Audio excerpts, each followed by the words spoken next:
Good evening, everyone. The February 27th meeting of the Marion County School Board is called to order at 5:44 p.m. Mirroring and modeling the way our students begin each day, I ask that we observe a moment of silence at this time. Please join me.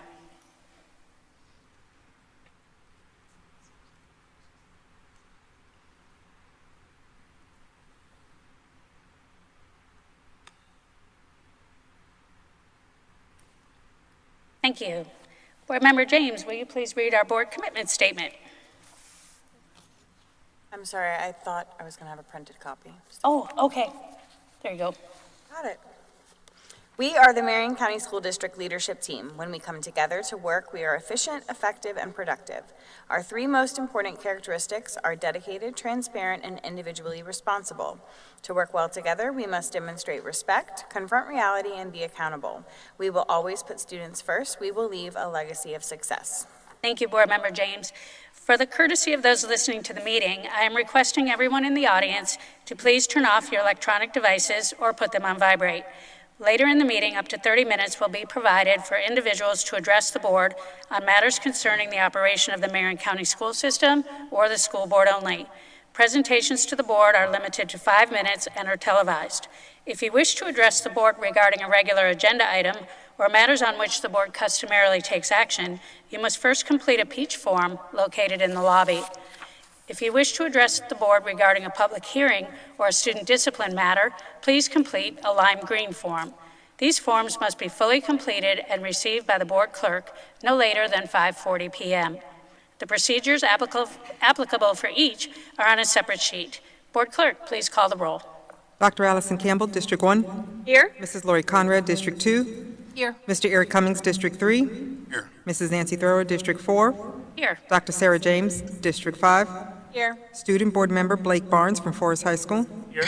Student Board Member Devaya Nundur from Vanguard High School. Here. Dr. Diane Gullett, Superintendent. Here. Mr. Jeremy Powers, School Board Attorney. Here. Thank you, Ms. Martinez. Good evening, Dr. Gullett. Will you please introduce the member of your team who will be helping us with tonight's inspiration and pledge? Good evening, Madam Chair, members of the board, student representatives. Great to see you all this evening. Let me clear my throat one more time. I am pleased to have Kathy Audie come forward from Career and Technical Education, who is our coordinator, and she is going to introduce some very talented students. And I also want to say a special thank you to Lori Zink because of her work in our community. We had one of the best kept secrets in town is the Ocala Film Derby. And so you're going to hear a little bit more about that tonight, board. Thank you. Thank you, Dr. Gullett. Good evening. Good evening, Chair Thrower, Vice Chair Conrad, board members, and Superintendent Gullett.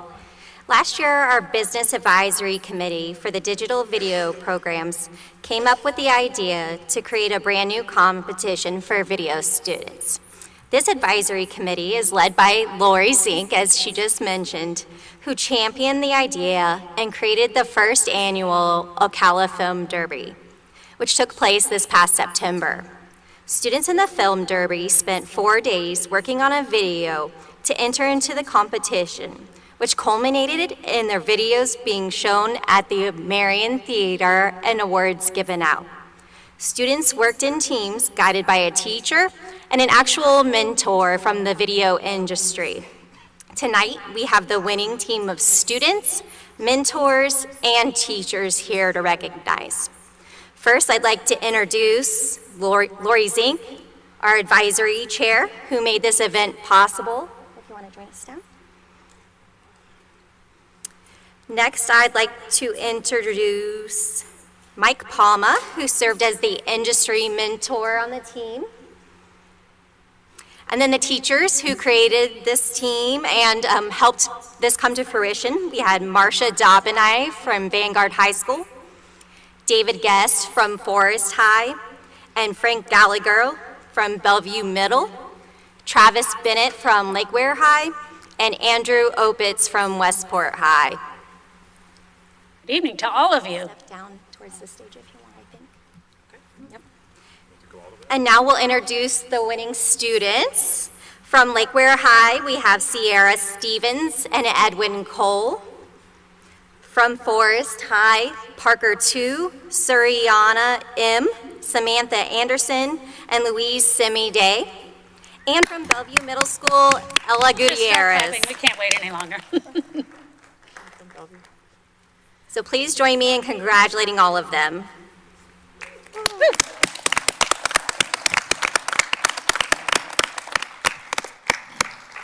And we do actually have the winning video for you guys to watch, as well as a sizzle reel for next year's competition.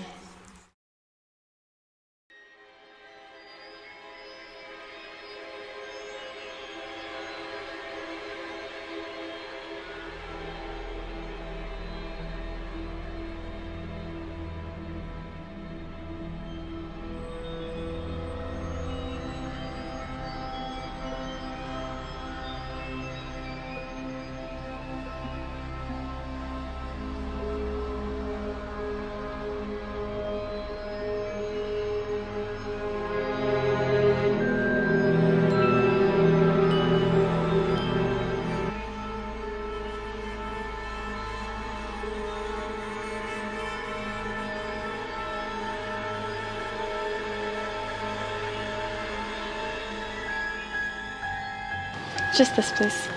That's odd. You paying cash or card? Cash. And what's your name? Morgan Morgenstern.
Morgenstern. After all this running, I finally caught you. So majestic, it's so fragile. You...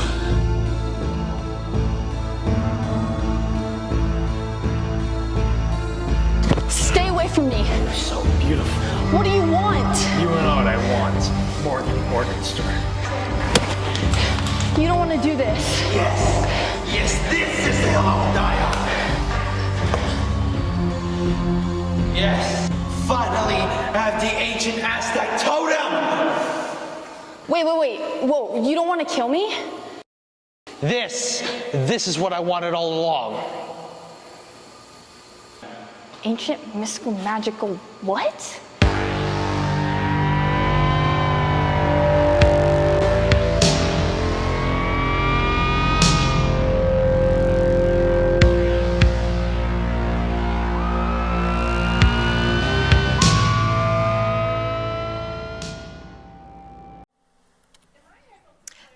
I was just going to say.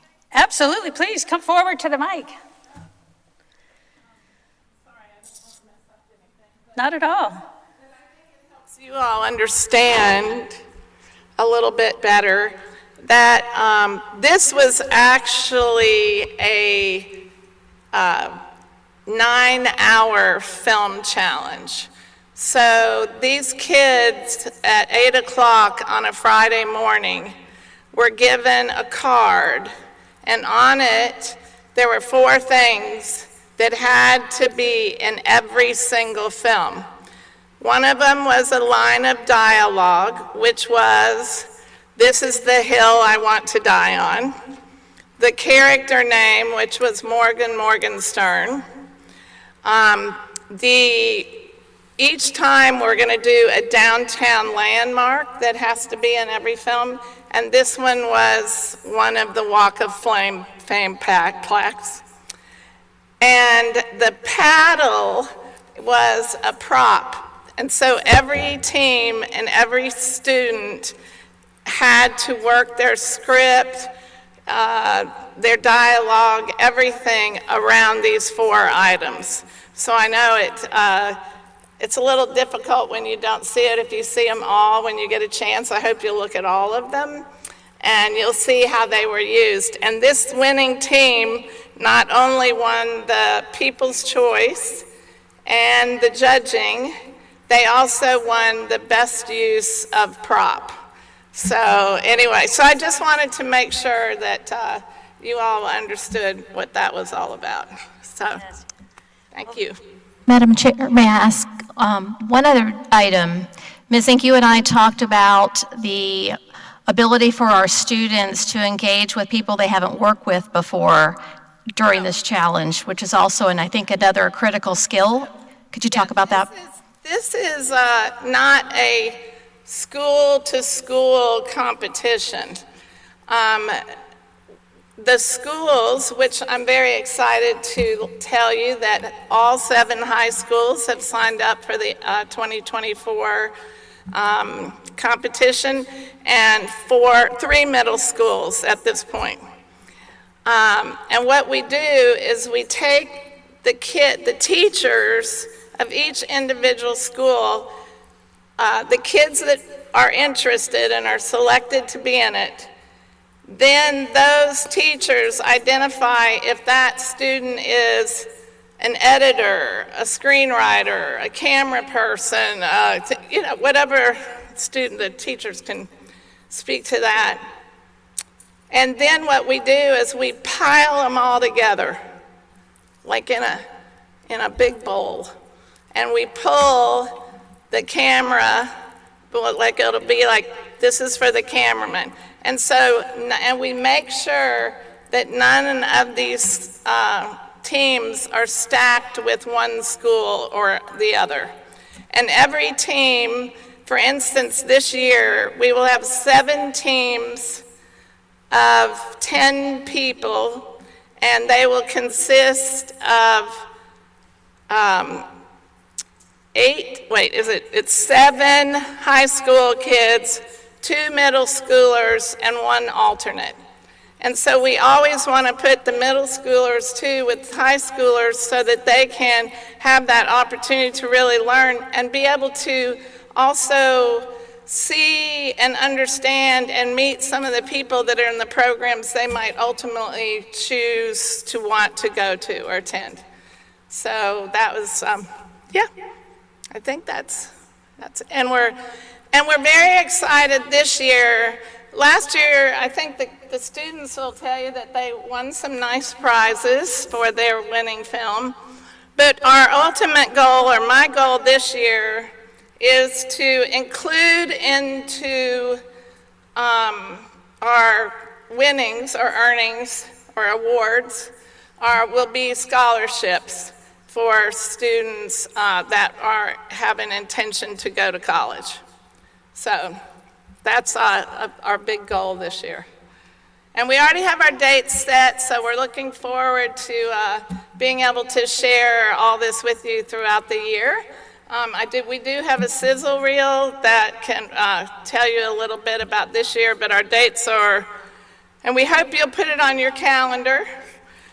September 18th will be our opening reception. The 19th will be a work day with all the teams. Team selection is the 18th. Work day, including 5 different workshops for the students on the 19th. And then the 20th will be filming. And then the 22nd will be the awards presentation at the Marion Theater. So we really hope to see you all at all or part of those. So thank you again for all your support. Absolutely, and thank you, Ms. Zink, for providing all of the context. And it's the whole process is just incredibly professional and creative and fun. As I was watching the movie, I thought at the beginning, this is kind of riveting and then borderline scary. I didn't know where it was going to go, and I'm not really a fan of those kinds of movies, yes, so I'm glad it got funny at the end. And I would be remiss if I didn't have the opportunity here to thank our downtown retailers and organizations that helped us. Ocala Main Street provided golf carts. We had restaurants and sponsors and everybody who were involved to provide food and to do the awards and everything else. There's quite a team involved in driving this forward. But I think these students here would tell you that it was worth it. Yeah. I bet you had a great time doing this, and you're so right. It takes a vibrant, connected community to help make vibrant, connected schools. And on behalf of the Marion County School Board, we could not be more grateful to the adults and the work that you put in and your passion and dedication to kids and this industry to help make this happen and pull it off so well. So I'll be looking forward to watching the rest of the videos. And this committee, these teachers are the Ocala Film Derby Committee. And I want to recognize Mike Palma with Palma Productions, who was the mentor for this winning team. And every team has mentors that are industry professionals. So my hat is off to all of them. So. Yes, congratulations, and thank you very much for partnering with our kids. So we'll go ahead and do the pledge, and then we'll come down and take a picture. Or maybe make a video.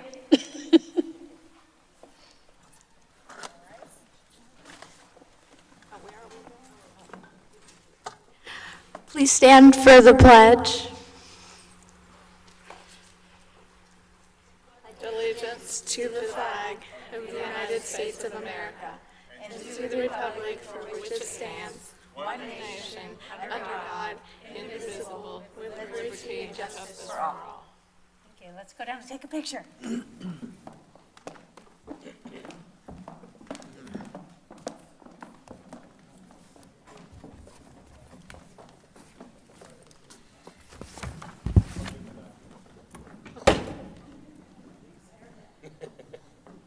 Sounds like you've done this before.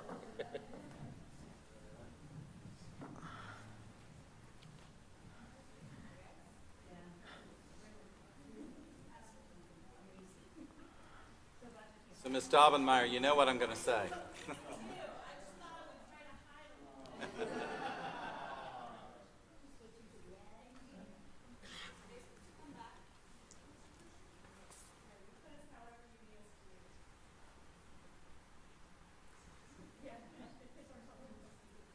Everybody wants to be on the back row.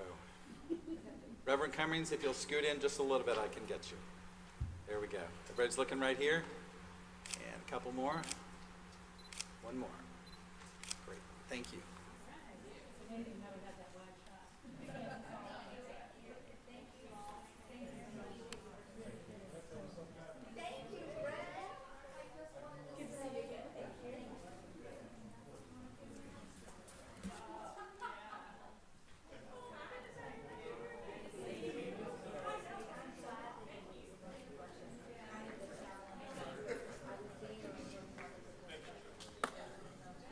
Long night, y'all.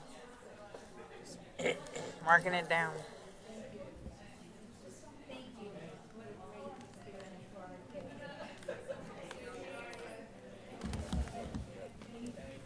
Quite a few parents.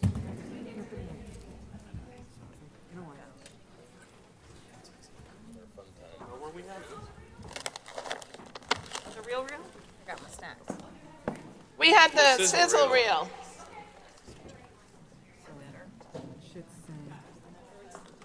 Drummond? Awful. Yeah, it's pretty bad. Have a reel. It's a double feature. Yeah, it's kind of distracting. You doing the other video? Evan said there's nothing you can do about it, though, so. I'm so sorry, guys. We will keep calm and carry on. Let's go.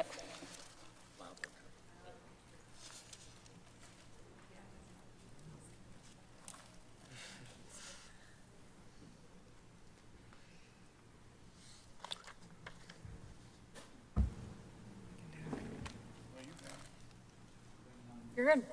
Oh, we have one more segment to watch? No. No. No, No. Okay. Okay, thank you for your clarification. So we will move on to our final recognition? Okay. Dr. Gullett, I understand we have one more recognition this evening. Please introduce the member of your team who will be helping us with this recognition. Certainly, my pleasure, Madam Chair. Members of the board, I'm happy to have Deb Riedel come forward, who is going to introduce some special guests to help us recognize Black History Month. Thank you. Thank you. Good evening, Ms. Riedel. Good evening. Good evening, everybody. At this time, I would like to introduce Principal Newmans from Fessenden Elementary with her special recognition. Fantastic. Good evening, Principal Newmans. Good to see you. Greetings. Good evening. Greetings have actually already been established, so we're going to move right into our recognition. We wanted to take a moment to really just kind of share out with you guys that we had a very special event at our school, and it was called Legacy Day 2024, and it was a Black History community engagement event. One of the things that we're trying to establish right now is to really build more community partnership in that area, and our PTO and our Alumni Association, they've been doing this for some time, but we wanted to do something on a larger scale. So we kind of went towards community. So we had several folks out there. The Marion County Public Library was there with us, NAACP. We had representatives from the Lowell Correctional that helped us with grilling and everything. So we're just trying to build partnerships. But tonight I want to recognize one of my students. I was actually recognizing two, but one of them had to be taken to the hospital after school. So prayers for her. But the other is here. And this student is one of our students that we like to say they have big voices, because even though they like to talk, they talk with purpose. So tonight we want to have her share with you tonight. This is Renaya Best, one of our fifth graders from Fessenden Elementary. Thank you. Hello, Ms. Best. Let's pull the microphone down so we can hear you. Hello, I am Renaya Best, and I am here to tell you about the history of Fessenden. On February 17, 2024, our school celebrated Legacy Day.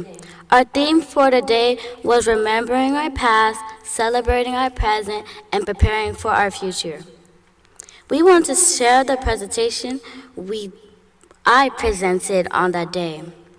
First, we will remember our past in 1889. Fessenden was built by Ferdinand Fessenden.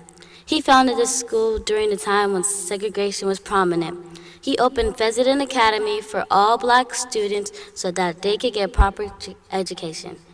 After Mr. Fessenden passed away, the school was able to increase the teaching staff and the student body to over 200 students. By 1903, Fessenden became an all-Black high school, which was the only Black school of its kind in this area. And I feel like Mr. Fessenden did the right thing to build a school for the Black people. How do you feel about this? Now it's time to talk about the present. Now that it's 2024, we have a school with all kinds of color and we have amazing teachers. And now we have over 400 students here and we are very happy. We do a lot of events to keep the happiness and Mr. Fessenden's name alive in the world like this. With all the events that we do and with all the kids that attend to the school, there are a lot of kids that are grateful to be in this school every day. Now it's time to talk about the future of Fessenden Elementary.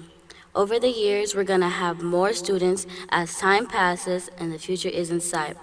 We know that Fessenden Elementary School will continue to grow and be a legacy for generations to come. Shout out to our amazing fifth grade teachers, Ms. Desmond, Ms. DeFiore, and Ms. Graham, and our amazing leaders and staff members of Fessenden Elementary for their constant support, help, and knowledge they share with us daily and love they spread. Thank you. Have a great evening. Thank you. We definitely want to come down and take a picture with you, young lady. But Principal Newmans, did you have something else? I just want to thank you guys for the opportunity. I shared with Ms. Rito when she showed up. Dr. Gullett was there also. Ms. Thrower was there. We were able to honor, our PTO rather was able to honor 9 of our Black administrators on that day. Ms. Thrower was there to help with that. We had about, even though we had rain, we had about 200 that actually came through. So we're just super excited about what's happening at Fessenden. So thank you again for the opportunity to recognize our babies. Thank you, and it was an incredibly special morning for everyone, and that includes me. And to hear Renaya share her special essay for the second time, it's really pretty neat, isn't it, to go to a school that has such special and significant history. I would think that would be pretty cool as a student, and now you know so much about it. So that's pretty neat. They get very quiet. But we want to come down and take a picture with you, young lady. Is that okay? Yes, ma'am. All right, here we go.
Fabulous job, young lady.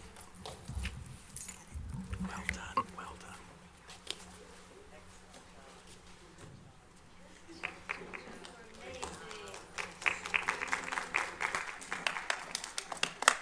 Cut her out.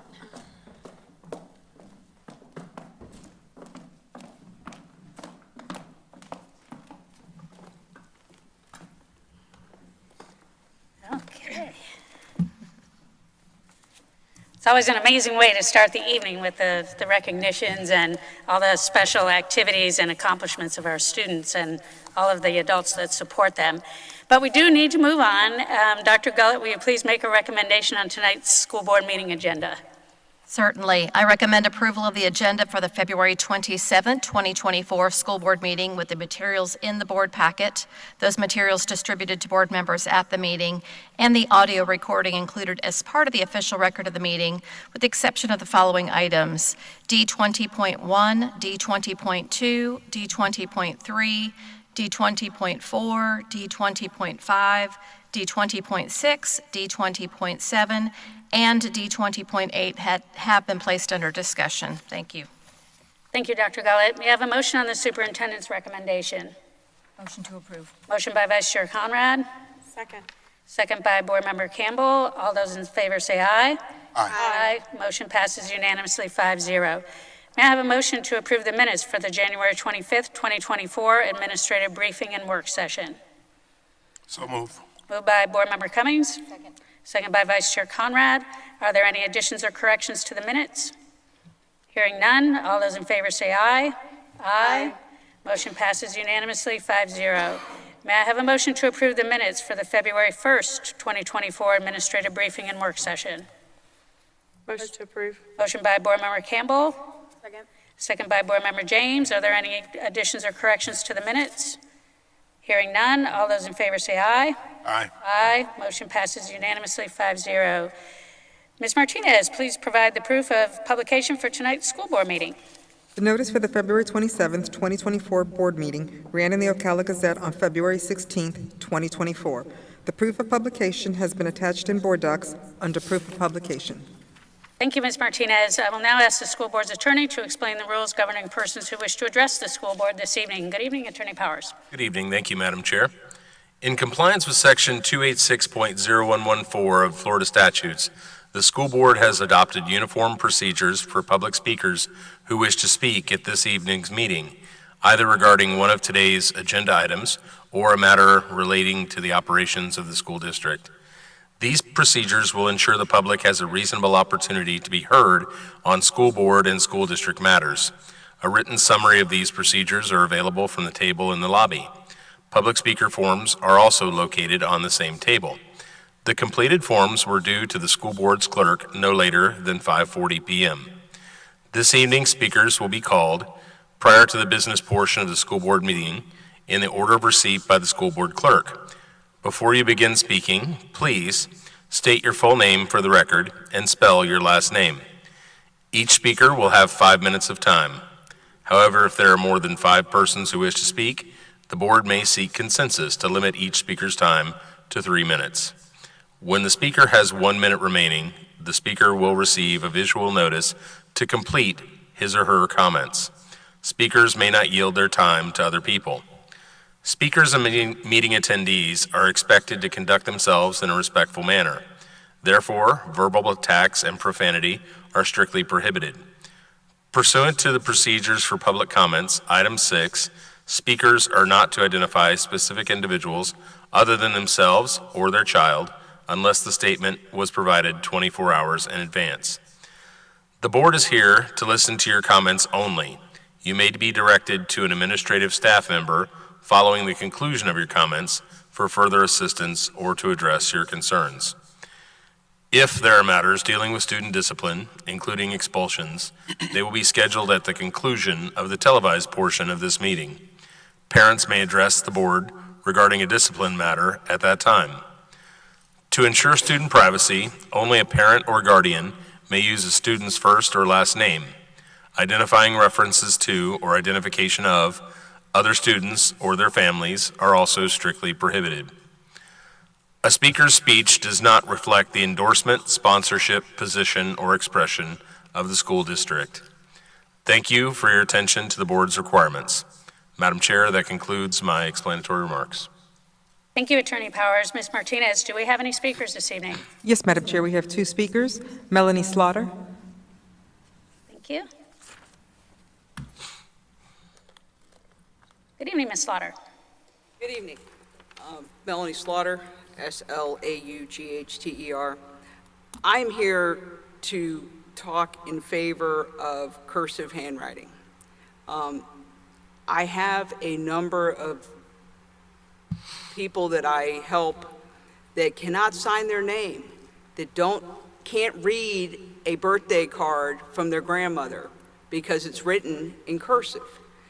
And the brain development for cursive handwriting shows that it helps students stimulate synapses in their brain between the left and right hemispheres. It helps them develop fine motor skills. It helps with cognitive development. It helps in language development when they are trying to learn another language. And it also allows them to remember more. If they write something in cursive, study shows that they remember it more than if they don't. And what happened was Common Core took over. And when my son was in the 5th grade, my oldest, he wrote every week in cursive. He wrote an essay every single week.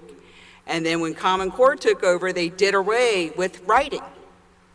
And our students do not have the ability to read and write in cursive. They can't read the Constitution. They can't read the Declaration of Independence in the original document because they cannot read cursive. And I think we're doing a disservice to our children that they cannot do that. And so I don't know what the solution is. I'm glad Common Core is gone because I don't have to watch YouTube to help my elementary student with math because I didn't learn it the way that they taught it in Common Core. But not being able to write is a disservice to our students in cursive. And not being able to read the documents that this country was founded on is a disservice to this country and to our ability to educate the next generation of how important those documents are. So I'm asking the board to consider implementing some type of ability for our students to learn how to write in cursive. That's all I have. Thank you. Thank you, Ms. Slaughter.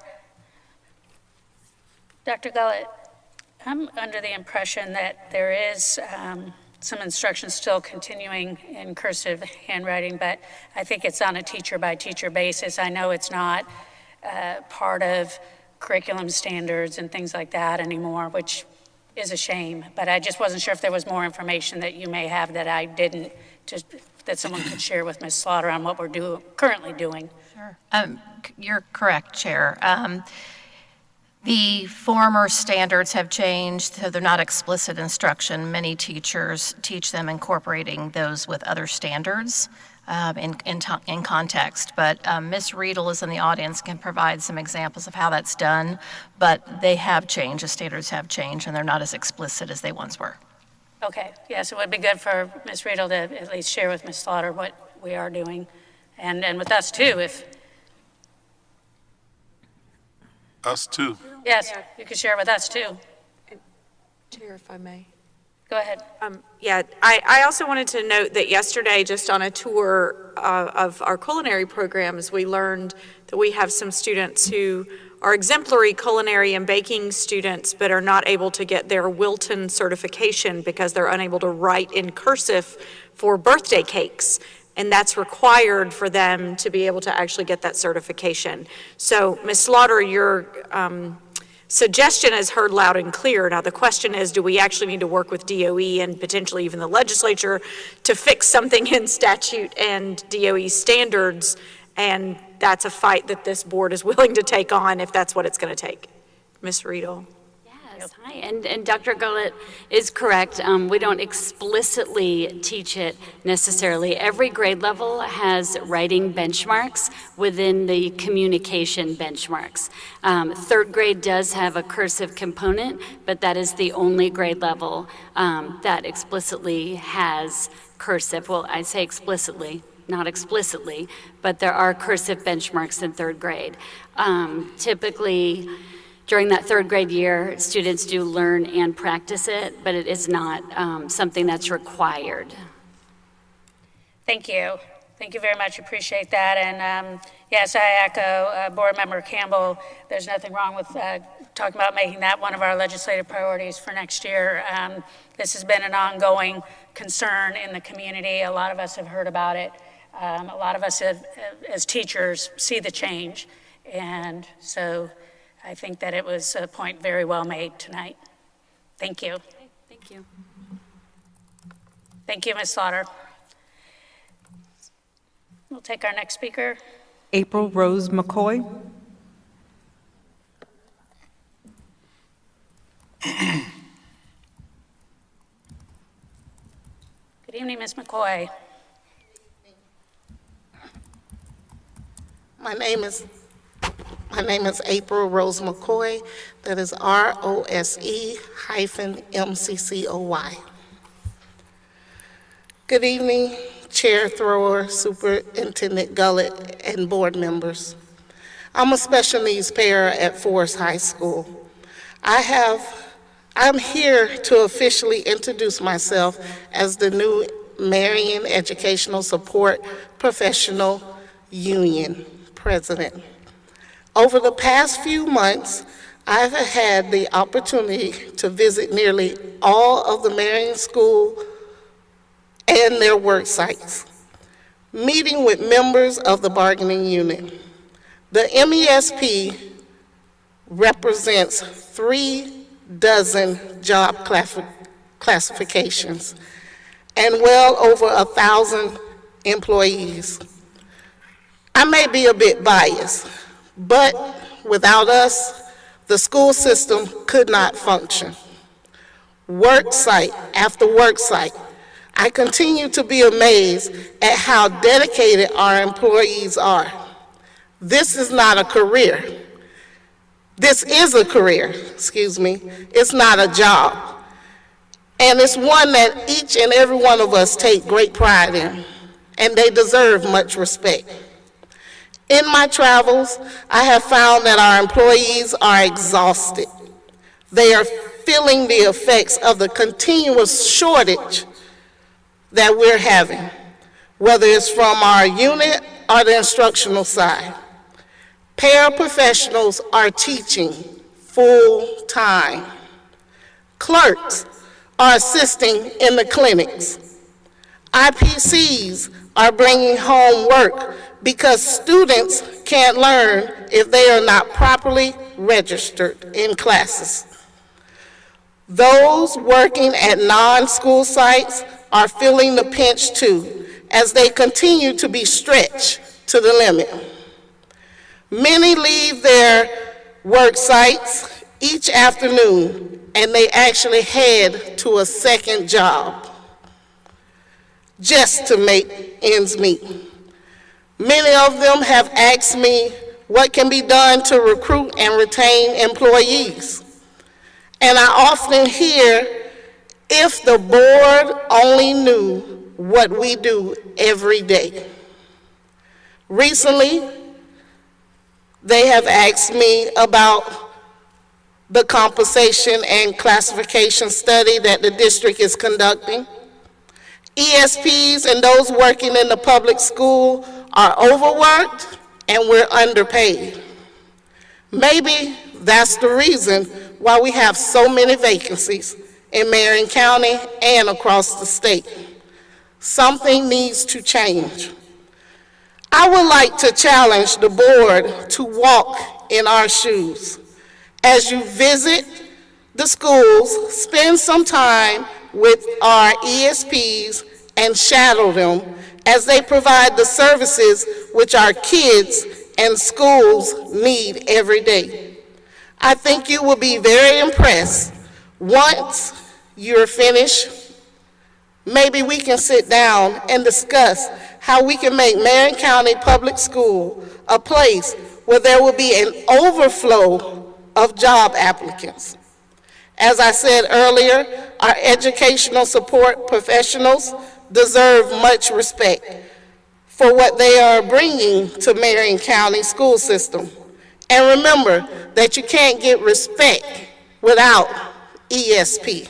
Thank you. Thank you, Ms. McCoy. And I will share with you, as an employee since it started in 1997 as an ESE classroom paraprofessional at $5 an hour and had to work 2 other jobs. I certainly do, and I know the rest of the board does, empathize and also really appreciate and respect the work that the unit does on the daily. So thank you very much for coming before us tonight. Welcome to your new position, and we certainly look forward to working collaboratively with you. Thank you. Thank you.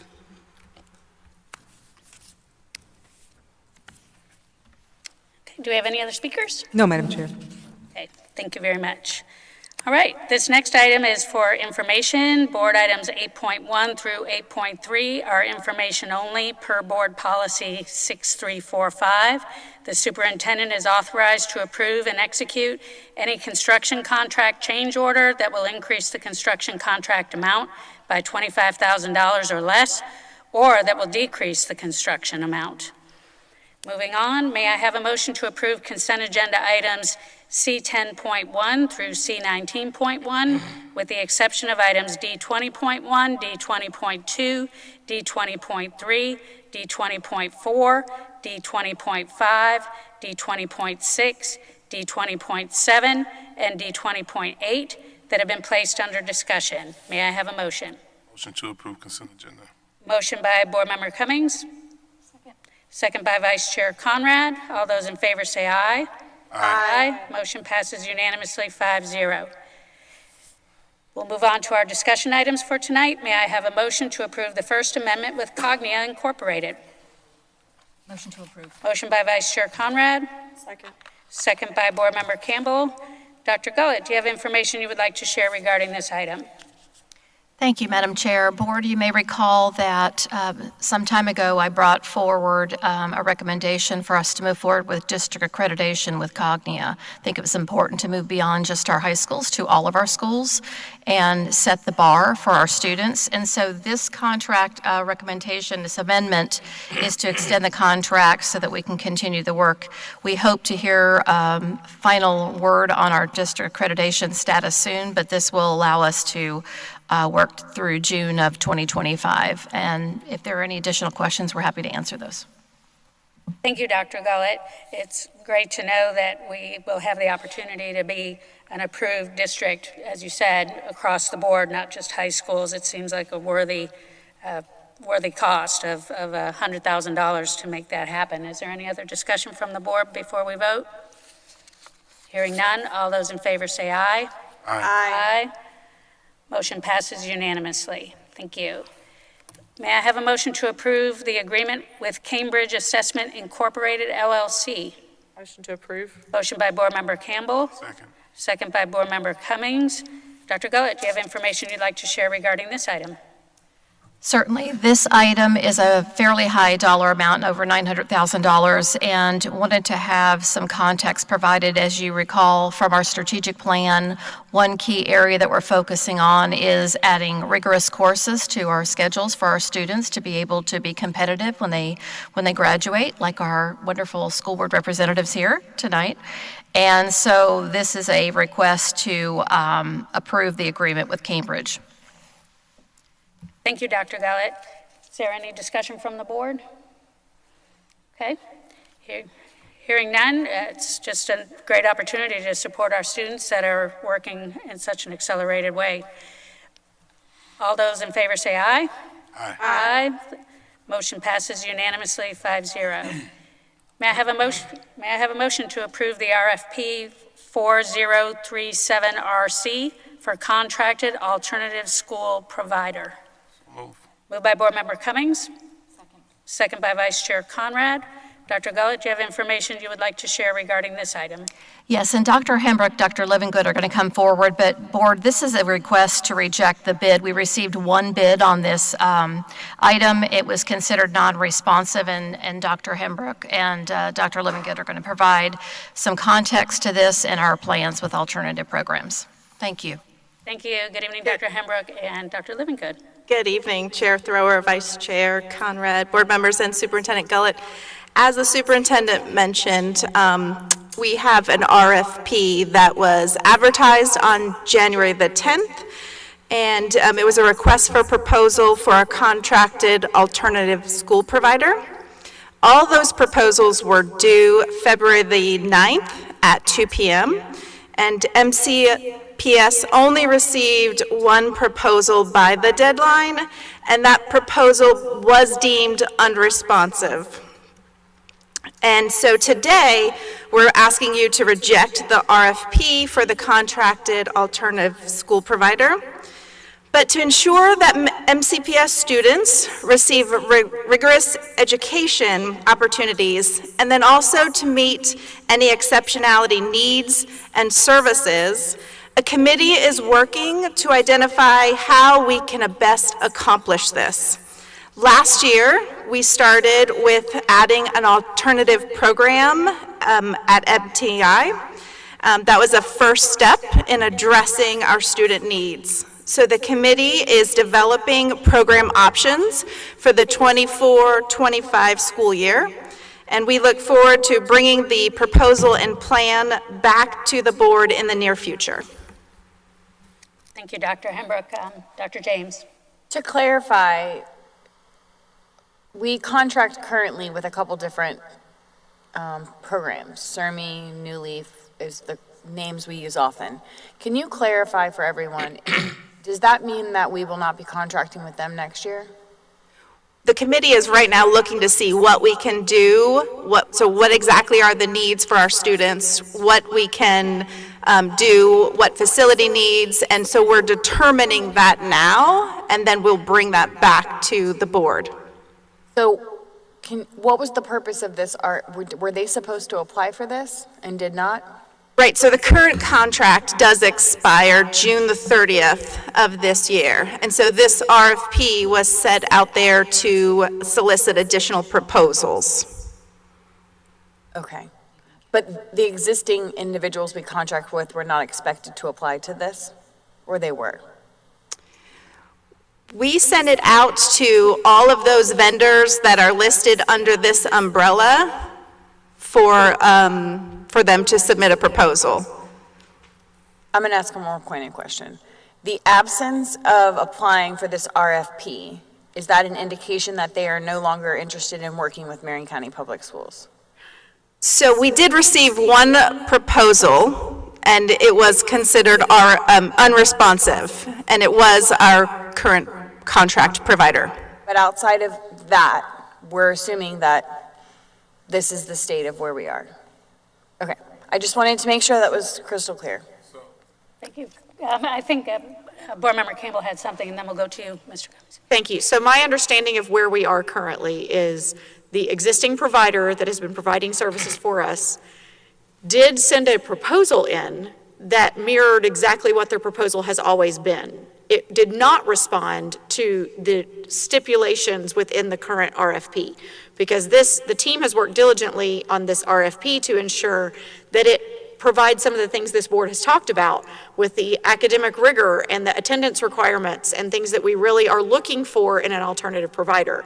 Whereas we do have an alternative provider currently, their response to this was just their current arrangement and not with the rigor that we have included in this RFP. And that's the recommendation, to reject the RFP so that we can wait on the team. Is that my understanding, Dr. Hemberg? That is correct. Okay. I just wanted to make sure that was clear. Right. Sure. Okay. That's what I had. Thank you. You bet. Board Member Cummings? Okay. It was the same. Okay. All right. Is there any other discussion? All right. Hearing none. All those in favor say aye. Aye. Motion passes unanimously 5-0. Thank you. Moving on, may I have a motion to approve the Memorandum of Understanding with the Marion Education Support Professionals? Motion to approve. Motion by Board Member Cummings, second by Vice Chair Conrad. Dr. Gullett, do you have information you'd like to share regarding this item? Certainly, thank you again, Board. This item is a request to consider an MOU, a Memorandum of Understanding, that was created with the Marion Education Support Professionals that defines hybrid work guidelines so they may participate. And Ms. Morant leads that work with our negotiations team and is available with any specific questions you may have. Thank you, Dr. Gullett. We'll open it up to the board for discussion. Any comments? Yes, Vice Chair Conrad. I just have a few comments. I first want to thank Ms. Morant. She got back with me rather quickly today when a few conversations arose within the community. I am a supporter and have been asking for hybrid work options. I think it's important in our recruitment and our retention. Where I just want to make sure that we're clear, and I was looking through the guidelines this afternoon, some concerns that have been brought forward to me are, and I'm just going to read it off the handout, must have a home office living space isolated from distractions. The space should be isolated enough to establish when an employee is working and when they are not. And so that's a concern that's been brought forward in other hybrid situations. And I just want to make sure that we are setting ourselves up for success as our staff members are working from home, and we're clear about that expectation as our staff reach out to get problems solved, get questions answered, that response is timely and thorough and professional. And so I just wanted to bring some light to that situation, that although I'm excited for these opportunities, I do think we have to be vigilant in making sure that we are receiving the best from our hybrid staff members. So, thank you. Thank you, Vice Chair Conrad. Is there any other discussion from the board? I would say that I certainly echo Vice Chair Conrad. We have passionate, dedicated employees, many of whom overwork on a constant basis, but the expectations of the job are the expectations of the job, no matter what the location is. That's my interpretation. I do have one more thing. I think, just in looking at this, I think there's an added challenge for our supervisors to make sure that hybrid work is being done correctly, and our supervisors can't correct or encourage better behavior if our staff members and administrators don't bring concerns forward. So there's a lot of parties that are responsible to make this a success. And so I just wanted to bring a little light to this as we move forward in offering hybrid opportunities, so we make sure we're meeting the needs of all of our staff. Thank you, Vice Chair Conrad. Anything else from the board? Okay, ready to vote? Ready to vote. All those in favor say aye. Aye. Motion passes unanimously 5-0. Thank you. May I have a motion to approve the construction of an elevator lift at Building 4 for Vanguard High School, which is project number 23-138. I never realized an elevator would cost $706,000. Motion to approve. Motion by Board Member Campbell. Second. Second by Board Member James. Dr. Gullett, do you have more information you would like to share regarding this item? I just shared my astonishment at the price. Well, precisely, Chair, you said it. And I was going to say, Board, the next 4 items are grouped together purposefully because they're construction related, and due to the cost, we wanted to bring these forward under discussion. But precisely that, this first item is to meet the ADA compliance, and it is costly, especially with aging facilities. Thank you, Dr. Gullett. Is there any discussion from the board, comments? Okay, hearing none, all those in favor say aye. Aye. Motion passes unanimously 5-0. May I have a motion to approve the demolition of old cafeteria building and play courts and construction of a perimeter fencing system at Phoenix Center as part of New Technology Information Services Center Project 24-100? Motion to approve. Motion by Vice Chair Conrad. Second. Second by Board Member Campbell. Dr. Gullett, do you have information you would like to share regarding this item? Thank you. Yes, again, more than $750,000 is requested here to take and repurpose the land that we already own to make way for that Technology Information Center and prepare the site. Thank you, Dr. Gullett. Is there any discussion from the board? Okay, all I wanted to share was this is just another step towards moving all of our staff out of the old school board building downtown into a new facility. We all know how important technology is to our core business these days, so it'll be wonderful to have an updated place for them to be. Precisely, and that vacates that block that we had in our old district office, so more to come. Right, that's right, that whole block, yes, certainly. And then there's some buildings behind the old school board building as well. That's correct. Right. Okay, is all ready to vote? All right, all those in favor say aye. Aye. Motion passes unanimously. May I have a motion to approve the lighting systems upgrades at Vanguard High School, which is project 23-137? Motion to approve. Motion by Vice Chair Conrad. Second. Second by Board Member Campbell. Dr. Gullett, do you have information you'd like to share regarding this item? Bless you. Yes, this is another one of the pieces of evidence of our aging facilities. The buildings that we're trying to update, the lighting is 17 years old, and so we have brought this forward for discussion due to the age of the building and the cost it takes to do the LED lighting at Vanguard High School. Thank you, Dr. Gullett. Is there any discussion on this item? Just one quick comment. Yep. And Ms. Dobbins, correct me if I'm wrong, because we got a lot of information the other day on our facilities tour. But as we were going through Lake Weir High School, there were pockets within the school where it was much brighter and illuminated so much better. It was just clearly evident. We were having some conversation about that as we walked through, and it really and truly made a difference, not just in the atmosphere as we were walking through the school, but as a student, having better lighting, of course, is so important. So I just wanted to make sure that I got that right, because there was a lot of information that we got on that day.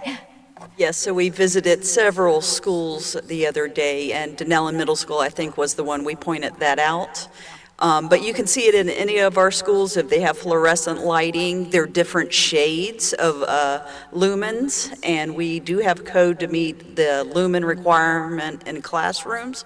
But most of all, the baluses are obsolete, and getting those replaced, it's just more efficient to upgrade them to LED.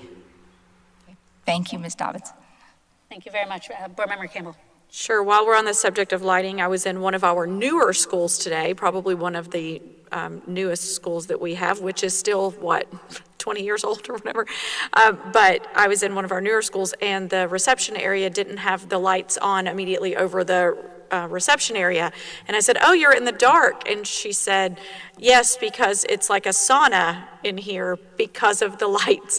So they literally don't have the lights on at the reception desk because it becomes, so we're ready to make efficiency a good thing, and this is costly to become more efficient.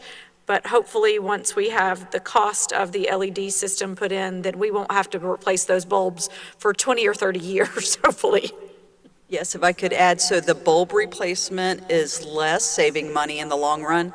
It's less electricity to run them, and then you save on air conditioning due to the heat output being lessened. So thank you. Thank you. Thank you, Ms. Dobbins. Board Member James. Just for perspective, since it got brought up, North Marion Middle School got everything redone in the last school year.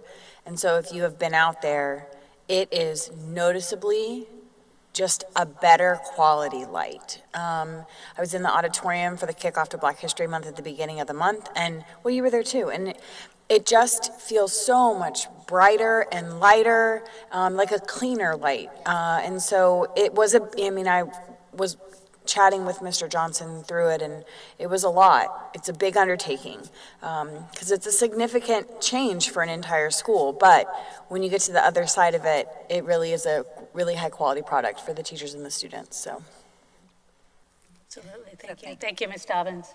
You good? Okay. If there's no more discussion, we'll go ahead and vote. All those in favor say aye. Aye. Aye. Motion passes unanimously 5-0. Thank you. We will move on. May I have a motion to approve minor renovations, $2 million worth. It seems like an oxymoron. Door and window replacement at North Marion High School, project 23-107. May I have a motion, please? So move. Moved by Board Member Cummings. Second. Second by Board Member James. Dr. Gullett, do you have information you'd like to share regarding these items?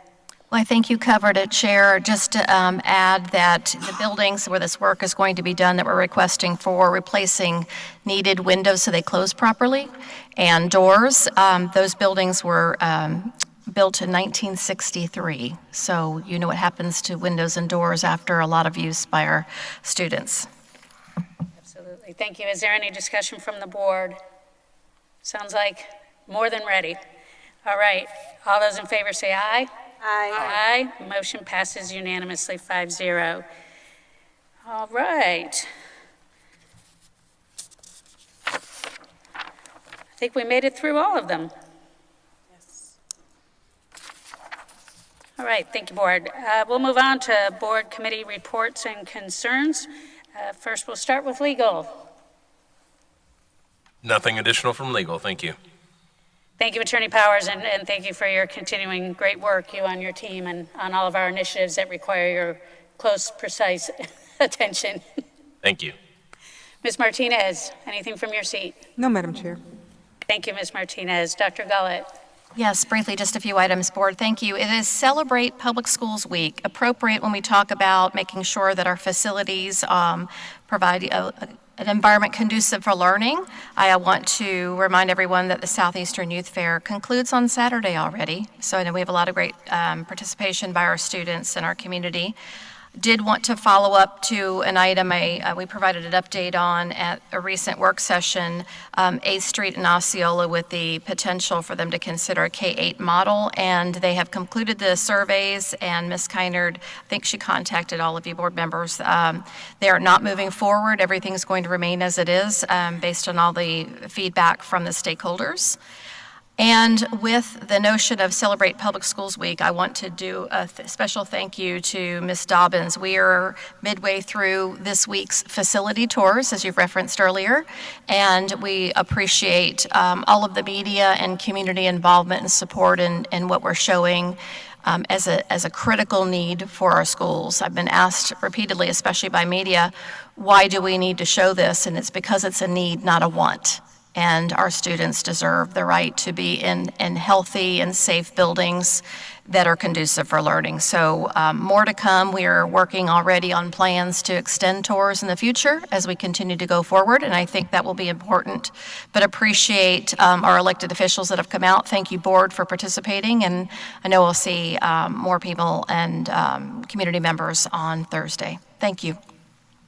Thank you, Dr. Gullett. It really is important to share our schools. They are our community schools, and to share the need. And I would say, that a lot of times we hear different things in the media about schools we wish were more positive, but I feel like we're getting a lot of positive, balanced, accurate, reporting on the critical needs that we do have and our plans to make everything so much better.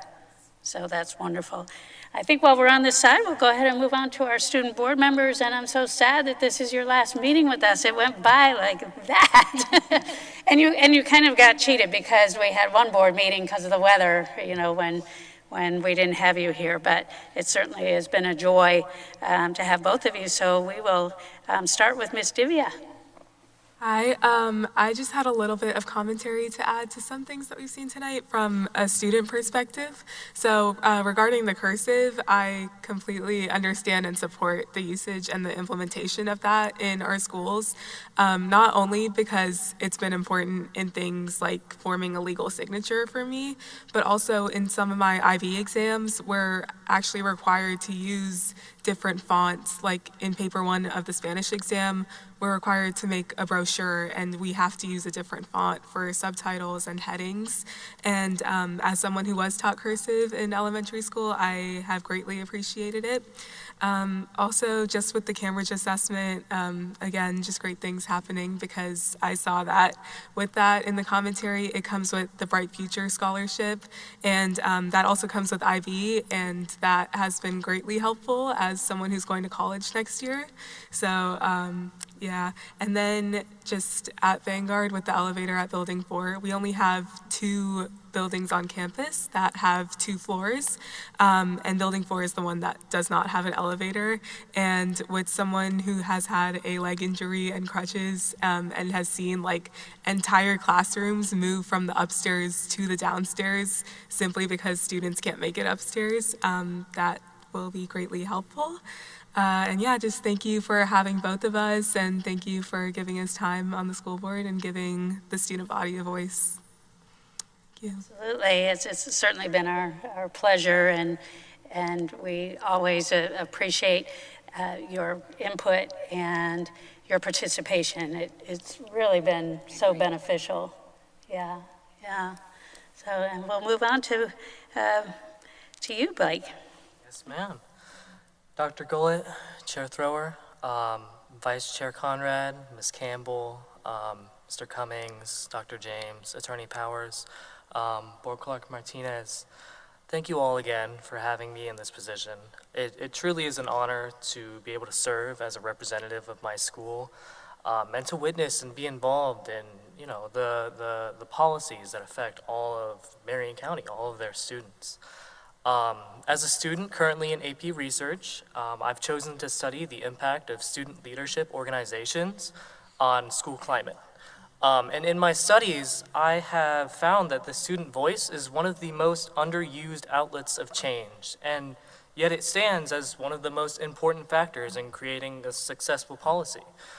I believe that this position makes incredible strides to increasing student involvement. It creates a space for the student voice to become consistently heard, and it allows a glimpse into the broader workings of our school system. I could not be prouder of my school district for implementing this position, and I believe this is a remarkable step for the entire community. Again, thank you guys so much for having me during these few meetings and allowing the student voice to be heard loud and clear.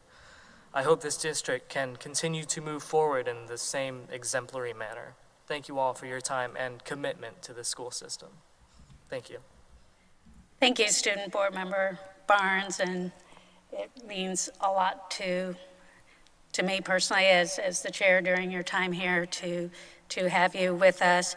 It was our intention for a long time to do this, and the pandemic kind of derailed things like that, and then Board Member Campbell really resuscitated the idea and put the work in as the board member, being the liaison to bring this to life.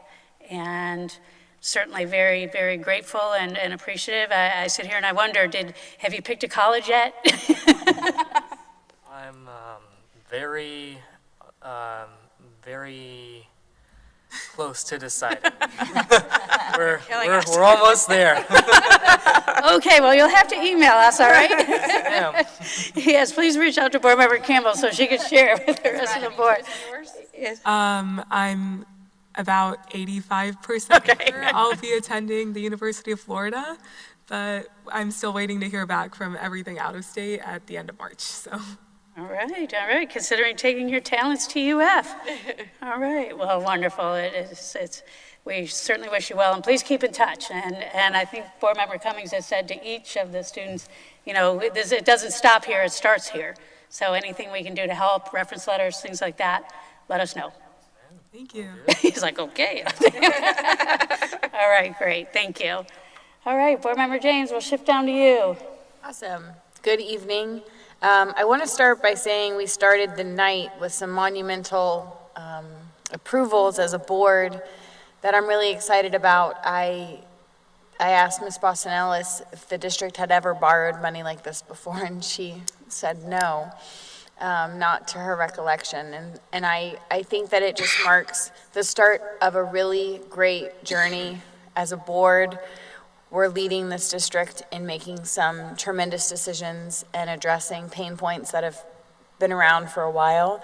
And I just wanted to acknowledge the work of everyone who's played a part in getting us to this night and the difficult decisions that we have collectively made together to move this work forward. So I just wanted to take a moment to say that.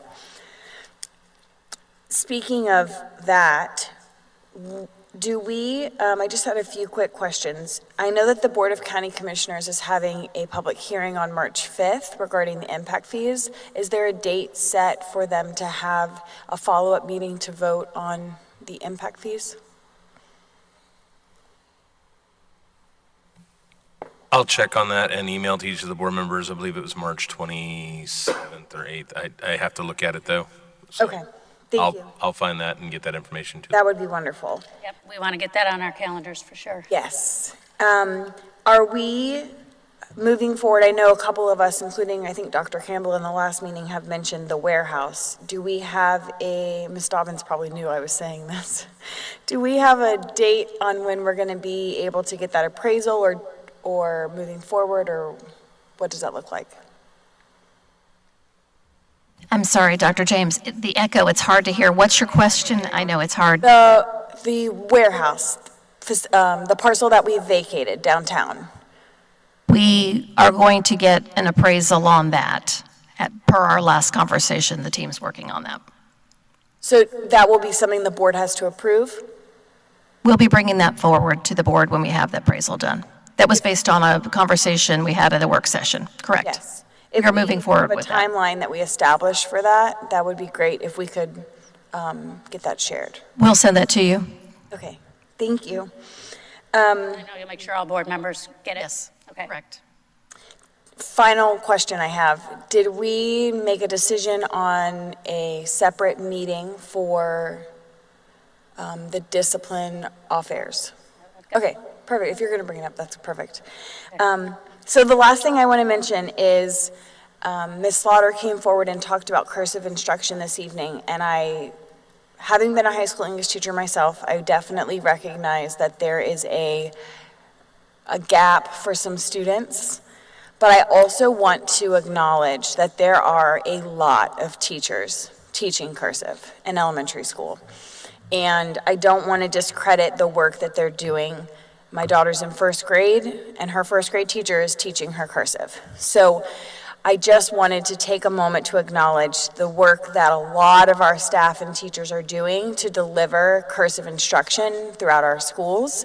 I think it's definitely a place where we could strengthen our instruction delivery, but I wanted to give credit where credit was due. So that is all I have for tonight. I'm proud of the work we're doing as a district, and I look forward to keep on keeping on. Great, thank you, Board Member James. Board Member Cummings. Good evening to everyone. Please forgive me. I've been some things to tickle in my throat, so that's why you hear on this coughing and stuff. This has been a very, very informative meeting. We've done some monumental things tonight in the early parts of our meeting. Huge steps going in the right direction as far as construction, making sure that we're moving our district in the right, with the right momentum into getting better schools, bigger schools, more modern, updated schools. So I want to thank the board for proceeding forward with that. A couple of things. I had the pleasure to, last week and this week, to visit a couple of schools. One was Forest High School, my alma mater, Blake. It was good. I was there. Dr. Cameron and I were there for their Black History program. Truly, it was a wonderful, wonderful evening. They had food from everywhere and all kind of stuff. And I want to thank Ms. April Rose McCoy, who did push that program out, and Principal Rembrandt.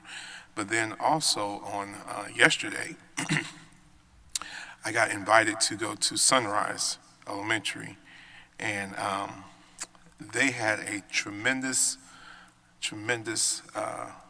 project. They had Black History Project. It wasn't a program, it was a project. And I was invited by Ms. Hazelton and Ms. Capers. They're second grade teachers, but they don't teach second graders. They teach students who are almost third graders. That's how they define it. And it was truly an awesome event. I saw kids that were, did projects on historic figures that were vital to the United States being what the United States is. And I was amazed at the caliber of the presentations that were given and how these kids were able to articulate their projects. Sometimes we think with Black history that you'll only hear the people of Dr. Martin Luther King or Michael Jordan, but I was pleased to hear some of the kids' presentations on Mae Jameson and Alma Thomas and one of my favorite artists, Stevie Wonder. So it was truly a good morning to hang out with those kids over at Sunrise. And again, shout out to them for all that they are doing. It was truly a wonderful morning. I do want to commend our student board representatives. You guys were truly a pleasure to be here with us this past few weeks. Even though Davia's at our rival school, Vanguard, but my son's there, so I gotta like Vanguard. Have to support them all. And then Blake, my alma mater, I appreciate everything that you guys brought to the board.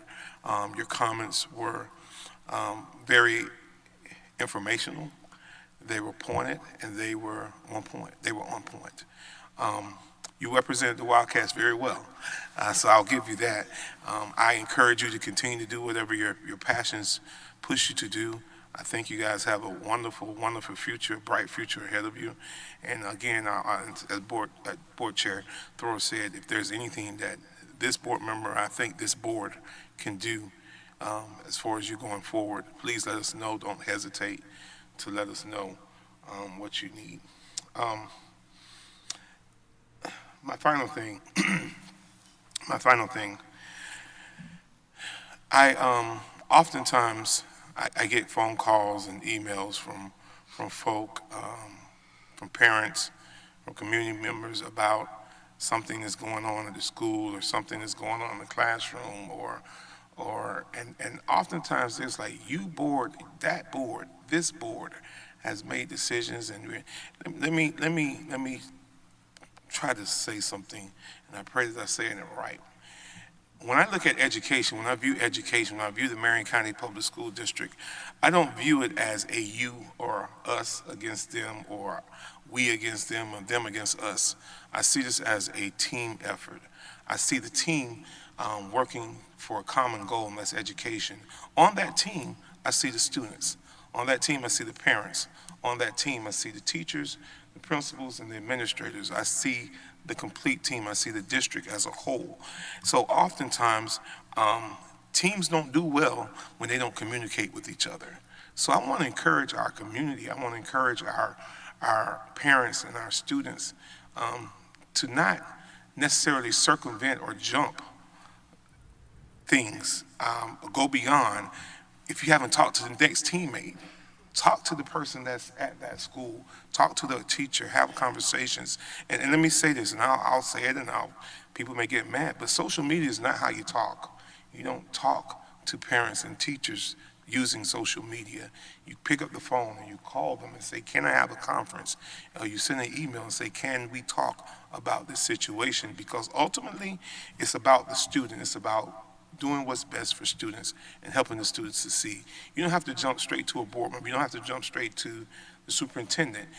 The teacher is the one that sits with that kid every day and knows best what's going on with the classroom. And if you doubt that things are not what the teacher is saying, then ask that you come and look in the window. I think sometimes we would be surprised at how our kids are when they're not with us. So I encourage us to remember that proverb, that it takes a village to raise kids. And we're all in the same village, and we want to make sure that these kids get everything that they need, and we want to make sure that we are good teammates in this process of education. So again, we're heading in the right direction, but we can't head in the right direction if we're not communicating with each other. So again, I want to encourage our teams, our members of our teams, to start talking a little bit better. And please don't do it on Facebook, because Facebook is not the way to do it. That's my comments for tonight. Thank you, Board Member Cummings. Board Member Campbell. Thank you, and thank you, Board Member Cummings, for saying that. I distinctly remember one of the reasons, at least why we talked about having a district Facebook page, was potentially to combat the existing Facebook page that started apart from the district having a Facebook page, and still trying to circumvent all of the things that are continuing to be discussed. But thank you for those comments, for sure. I'll kind of go in order of the things that were discussed tonight. So first of all, thanks to Ms. Slaughter for talking about cursive handwriting. My youngest son was in the third grade whenever third grade cursive was upcoming after spring break. And then we went on spring break that lasted forever, and they never came back. So he completely missed that. There are teachers that are teaching cursive handwriting, but I do believe there has been a gap for sure when Common Core was really present. And so students that are in advanced grades, we have a gap. And so I would welcome the opportunity to potentially champion that as one of our causes in the future, similar to what we talked about recently in a work session about transportation being one of our, priorities in the future legislative sessions, about how we're not funded fully for transportation and how the formula potentially could look different for those districts that don't have access to public transportation and have the land mass that size ours is. So I'm looking forward to some of these conversations, because I think we're already formulating future legislative priorities that I think we could be champions for in the state. While I mentioned that, legislative session currently is in budget conferencing. You probably all have seen that. So both houses are in budget conferencing, and we're just awaiting those final details on a lot of the legislation that's still, you can kind of follow the media really to see what bills are not getting traction like they thought they were going to, and what things will be picked up in the future. But continue to appreciate our lobbyists and our Florida School Board Association to continuing to update us on where we are and where we land. Tonight in the consent agenda, we approved 3 deductive change orders. While we didn't have to approve them, they were points of note that we don't have to officially approve, but they did total more than $113,000, so anytime we can save money, always appreciative of that, so wanted to make that comment. Also tonight, we approved in the consent agenda the public hearing for March 26th to approve our revised board policies that this board has worked diligently on. We have the responsibilities of budget and policy, and so anytime we can do deductive change orders, that's budget. Well, anytime we do anything money related, it's budget. But anytime we're working on policies, then that just culminates what our official responsibilities are. Looking forward to March 26th and actually being able to put that stamp of approval on all that hard work we've already done. One of those board policies that we will be approving, hopefully, all things considered, will be Board Policy 0141.4, which is student representative to the board. And so we started this ahead of actually having the policy fully approved. We already knew this was the direction that we were wanting to go, but I'm grateful for the student voices that we've had. Thank you to both of you for being wonderful representatives, not only of your school, but just of students in general in Marion County. Part of how this continued to come about, I know the board previously had talked about it, but how really this came about even more so was sitting in front of students and talking to them as a guest speaker and telling students the role of a school board member and asking them if they had any idea how many student emails we receive. And when I told them the number is, I think maybe 1 in 2 years, even on start time changes, even on any major decisions that this board has, the number of actual communications that we receive from students are few and far between. So having you sitting here provides that voice, provides the constant reminder that we are helping every student succeed, and we have students here telling us that every day. So thank you. I'm grateful that this board has moved forward with this and that we will be able to solidify this in policy on March 26th. Also wanted to note, as Dr. Gullett said about celebrating Public Schools Week, for those of you who follow, speaking back to Facebook, who follow Florida School Board Association CEO Andrea Messina, she put out the question this week, where did you go to public school? And so I'm saying loud and clear, while my education was not in Florida, it was in Cleveland, Tennessee. I went to Mayfield Elementary, Cleveland Junior High, and Cleveland High School. It was the last year for the junior high. They moved to middle school the year after I left.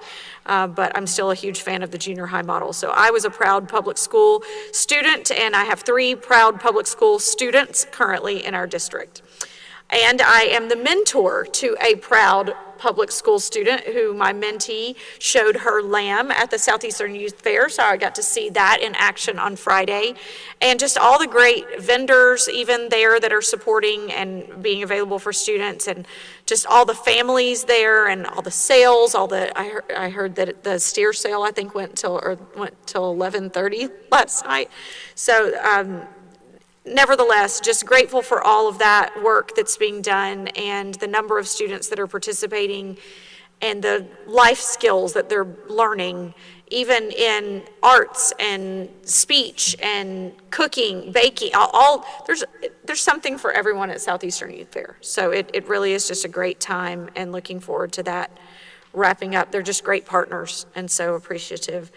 The last thing I wanted to mention was, in light of all the money that we are now asking for and going out for, et cetera, the Florida School Board Association is having an advanced school finance forum 2-day session coming up in Gainesville in April.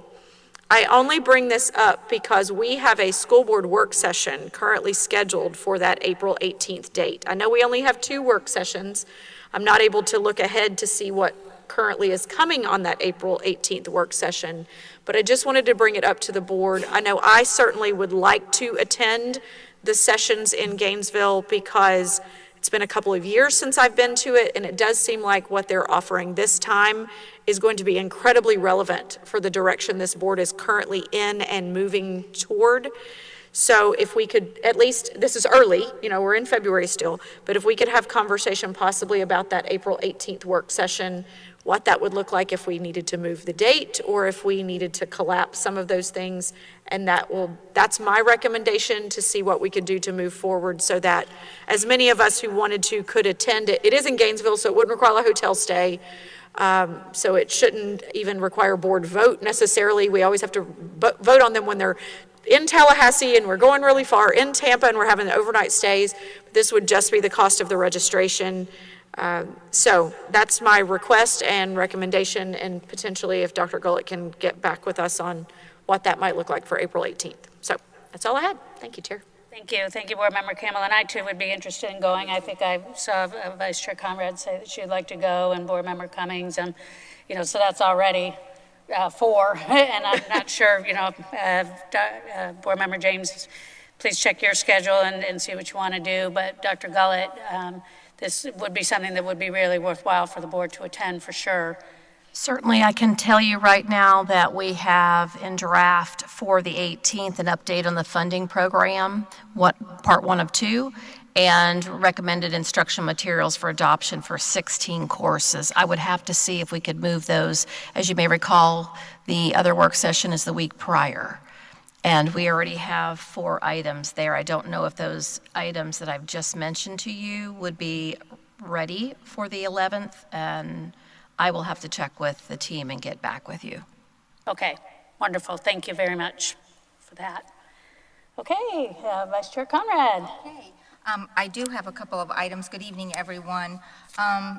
We did facility tours, and I know several people have shared about that already, but I just wanted to say thank you specifically to several people, because there was a lot of work and a lot of preparation that went into the first day. We have a second day approaching here on Thursday. Dr. Gullett, Ms. Dobbins, Mr. Duncan, Mr. Knight, Mr. Christian, Mr. Jones at MTI, Ms. Thomas at Bellevue Elementary, Mr. McAteer at Denellen Middle, and Mr. Martin at Denellen High. It was really very informative. It was so nice, if your wheelhouse is not construction or plumbing or electricity, to be able to walk through and see exactly what plumbing from 1963 looks like, what an electrical box from 1971 looks like, and to have them walk you through what the needs are and to be able to see them. So I know everybody had to set aside what they're doing to help us go and visit and tour schools. Our principals had to stop what they were doing, academically at their schools. And so I just wanted to give you my sincere thanks for taking time and all of the preparation that went in and planning for that. I will have to mention that I was disappointed that we didn't have more elected officials. I know that they were all invited, even if they could have made one stop at one school, they could have seen the struggles that we're up against as a district in our aging schools. So thank you again to that team. I also wanted Ms. Boston Ellis and Attorney Powers. You guys have been running a marathon for us between impact fees and sales tax and getting funding and loans for our schools. And so I know that you've been burning the midnight oil, and I just want you to know I appreciate it. It's such an exciting time, but I know you guys have been diligently working behind the scenes to get us to where we are today, and I'm extremely grateful for the work that you are doing. So thank you. Thank you. I wanted to say again that the Southeastern Youth Fair is still going on. We were at the Lamb and Goat Show this last weekend, and we'll be at the Pig Show and Sale this coming weekend, but there's a lot of great things. Just if you're out and about, you just need something uplifting to attend. It really is inspirational. The kids do a great job, so I encourage you to stop by there if you have a minute. I had a comment also. I know Ms. Slaughter shared about cursive writing, and there's been several comments on that, and I'm just going to speak to you from a teacher perspective, because teaching cursive was a challenge for me as a 4th grade teacher. And someone shared a couple of weeks ago, we keep adding things to our educators' plates. Social emotional learning's been added, water safety's been added, internet safety, keyboarding, and our writing assessments have turned to online tools. And so just putting on my teacher hat, it's really frustrating. We only have so many hours in a day, and the list of things that we have to accomplish just continues to grow. And so I just encourage our district staff and our district leaders, we have to make some priorities, and we have to acknowledge that there are not enough minutes in the day to do everything that we're asked to do. Especially if you figure in anything like fire drills, ALICE drills, all of the other requirements that we have that do take, they're important, but they do take instructional time. And so I just want to acknowledge that that is a real challenge our classroom teachers are facing. And I know I enjoyed when I had the opportunity to teach cursive. My students enjoyed it. They would beg to do it. But it is a challenge to find the time during the school day. And so maybe there's someone that's out there doing it well, and they want to share their strategies of how they're incorporating it into their day. So I just wanted to acknowledge that. Reverend Cummings, I want to thank you for your comments about teamwork. I too recently, this week, received several calls from parents, and they were upset about a situation, and I just can't express how important it is that you reach out and talk to the teacher first, talk to the dean or guidance counselor, reach out to the direct administrator, because they know where your child is and what's going on. And we're here to help you if that plan is not working, if you're not getting any response there. So thank you for sharing that. I think it's so important to follow the chain of command so we can get things done. And last but not least, I had the privilege of attending the Public Education Foundation meeting. And although I've kind of been on the outskirts of activities that happen in that organization, I really was humbled this morning and really grateful for all of the things that the foundation does for our staff and our students. And so I just had a couple things I wanted to share with you from that meeting. They are still looking for 4 volunteers to help with mentoring. And so there's a young lady at Denellen High School that's in need of a mentor, Lake Weir High School, Vanguard High School, and Westport High School. And so I know everyone here is doing their part, but if you think of someone that might be interested in that position, I just share that out in case they would be interested in mentoring. Another exciting thing that happened is our middle schools and our high schools are going to receive some extra funding from some funding that was collected from WEC. So our middle schools are going to receive $2,000 for their culinary program, and the high schools are going to receive $3,000 for their culinary program. And so that was really exciting. We know there's needs in all of those areas. A lot of work's being done to help with our mental health issue and initiative, so that was exciting to hear. And also the partnership with UF. There's a New Worlds Reading Initiative. I don't know a lot about that program, but they shared that there would be free books for students, so I was 100% on board with that.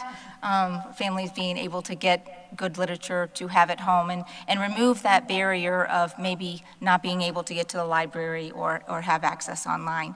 So just a lot of great things that the Public Education Foundation is helping provide for our staff and our students. So just wanted to give a shout out to them for the hard work that they're doing. And I think that is all. Chair Thrower, thank you.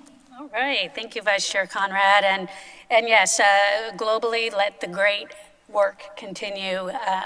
Everyone has just stepped up with all of these initiatives to get them across the finish line. The work definitely continues. The momentum is there, and the appreciation is certainly there across the board to everyone that is sitting up here. I want to give a special thank you also to Attorney Powers and Ms. Martinez, as they have had to collaborate on all kinds of different details, so many details. But if it wasn't for the collaboration between all of the departments and staff, then we would not have been sitting up here tonight approving what we approved. So thanks and gratitude to all.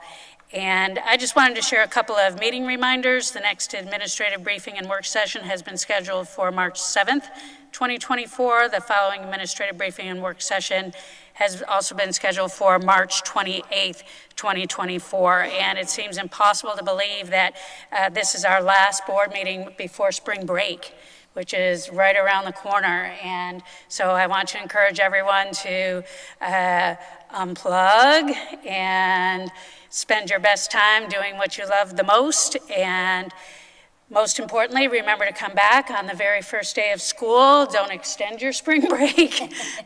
We need you here. I hope you stay healthy and stay very safe. There's never a good time to go into student disciplinary matters, but tonight I'm going to be reading, if I counted it right, 30 names of students. And it has a JD in front of each one, and that stands for juvenile delinquent. I mean, that's awful. We've just sat up here and talked about all the amazing things we have going on in our school district. And it breaks my heart to know that there's going to be quite a few students, due to the choices that they have made.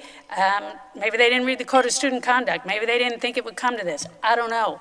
But we have got to reverse this tide and continue to reach out to our families and ask them to partner with us, as Board Member Cummings said, and the other board members too.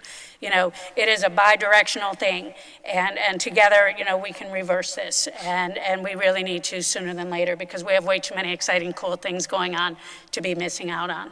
So, with that, I'll conclude my comments, and I will say that before addressing expulsion matters, I wish to acknowledge that board members have received the alternative placement list for students through January 25th, 2024. Ms. Martinez, are there any parents who have submitted a timely request to speak on their child's disciplinary matter?